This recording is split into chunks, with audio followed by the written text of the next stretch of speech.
ನಿಮಿಷ ಆಯ್ತಲ್ಲ, ಇನ್ನೇನಿದೆ ಅನ್ಬೇಕು. ಗಂಟೆಗೆ 12 ಗಂಟೆಗೆ ನನಗೆ ಆದೇಶ ಬಂದಿದೆ. ದಾವಣಗೆರೆ ಮತ್ತು ಬಾಗಲಕೋಟೆ ಸೀಟನ್ನು ಹೈಕಮಾಂಡ್ ಬಾಗಲಕೋಟೆಗೆ ಉಮೇಶ್ ಮೇಟಿ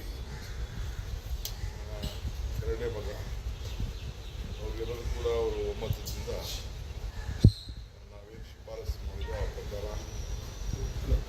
ಒಪ್ಕೊಂಡಿದ್ದಾರೆ.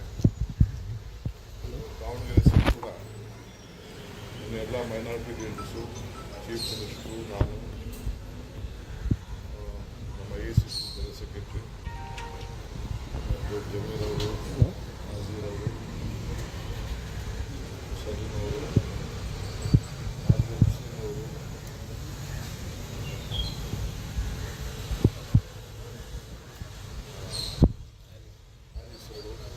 ಜಬ್ಬಾರ್ ಅವರು ಎಲ್ಲರೂ ಕೂಡ ಮಾತಾಡಿ ಒಮ್ಮತದ ತೀರ್ಮಾನಕ್ಕೆ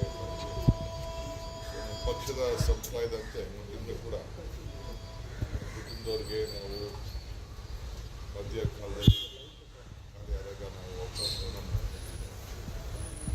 ಆ ಪ್ರಕಾರ ನಾವು ತೀರ್ಮಾನವನ್ನು ಪಾಲಿಸ್ತೀವಿ. ಎಲ್ಲರೂ ಕೂಡ ಒಪ್ಕೊಂಡಿದ್ದಾರೆ. ಒಮ್ಮತ ಚುನಾವಣೆ ಮಾಡಿ 2 ಸೀಟನ್ನು ಗೆಲ್ಸ್ಕೊಂಡು ಬರ್ತೀವಿ ಅಂತೇಳಿ ಒಪ್ಕೊಂಡಿದ್ದಾರೆ. ಸೊ ಇವರೇ ನಾನು ಮಲ್ಲಿಕಾರ್ಜುನ್ ಅವರಿಗೆ ಅವರ ಮೊದಲ ದೀಪವನ್ನು ನಾವು ಭೇಟಿ ಕಳಿಸ್ಕೊಡ್ತೇನೆ. ಸೊ ನಾಳೆ ನಾನು ಮತ್ತು ಮುಖ್ಯಮಂತ್ರಿಗಳು ಕೆಲವು ನಾಯಕರು ನಾವೆಲ್ಲ ಹೋಗ್ತಾ ಇದ್ದೀವಿ.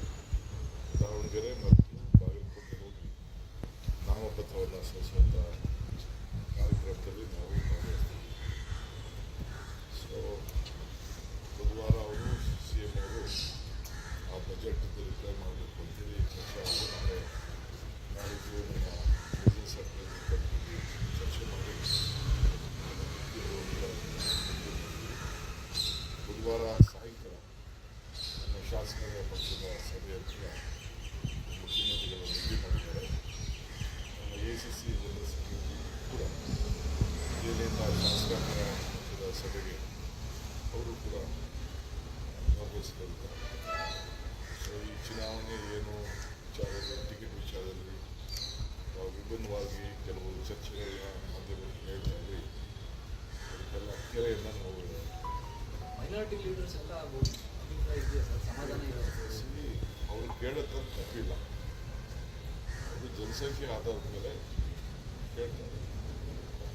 ಅವ್ರದ್ದು ಯಾವ ಥರದ ತಪ್ಪಿಲ್ಲ. ಚಿಕ್ಕಗೆ ಮಲ್ಲಿಕಾರ್ಜುನ್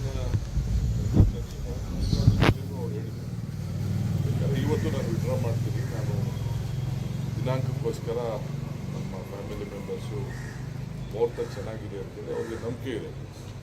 ನಾವೇನು ನಂಬ್ತೀವಿ ಅವ್ರಿಗೂ ನಂಬಿಕೆ ಇದೆ. ಸೊ ಅದಕ್ಕೆ ಅವರು ಮಾಡಿದ್ದಾರೆ. ನಾನು ಇವತ್ತು ವಿಡ್ರಾ ಮಾಡಿದ್ದೀನಿ ಅವರು ಕೂಡ ಒಮ್ಮತವನ್ನು ಅವರು ಕೂಡ ಹೇಳಿದ್ರು. ಪಕ್ಷ ಏನು ಹೇಳ್ತಾರೆ ಆ ರೀತಿ ಕೇಳ್ತಾರೆ.